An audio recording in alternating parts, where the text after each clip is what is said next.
কলকাতা বইমেলায় জমজমাট শনিবার। মেলা প্রাঙ্গণে লিটারারি মিটে হাজির সৌরভ গঙ্গোপাধ্যায় ও শর্মিলা ঠাকুর। দেদার আড্ডা, ক্ষুরোধার প্রশ্নবান। আড্ডা একটু গড়াতেই সৌরভের দিকে ভেসে এলো প্রশ্ন, কবে লিখবেন আত্মজীবনী? ভারতের প্রাক্তন অধিনায়কের জবাব, সব সত্যি লেখা যাবে না, তাই এখনই জীবনী লেখা সম্ভব নয়। রুশদির উদাহরণ টেনে তার মন্তব্য, জীবনী লিখে যেচে রুশদির মতো সংবাদ শিরোনামে আসার ইচ্ছে নেই। We normally tend to avoid controversy, and it's no point. You asked me the question that why haven't you written a biography? And I finished 3 years now playing for India.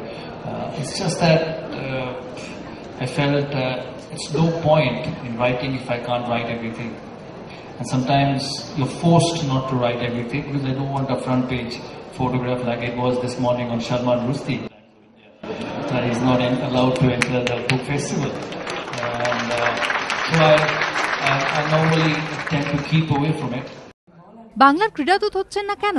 বইমেলায় এ প্রশ্ন সবেগে ধেয়ে এলো সৌরভ গঙ্গোপাধ্যায়ের দিকে। উত্তর দিলেন হাস্যোচ্ছলে,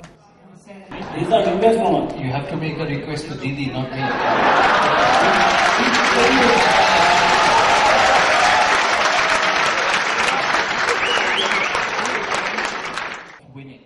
5 দিনের টেস্ট ম্যাচ থেকে টি20, বদলে যাওয়া ক্রিকেট, বদলে যাওয়া ড্রেসিং রুমের চরিত্র, সবে উঠে এলো প্রাক্তন ভারতীয় অধিনায়কের সঙ্গে আড্ডায়। অর্ণব মুখোপাধ্যায়ের রিপোর্ট, এবিপি আনন্দ, কলকাতা।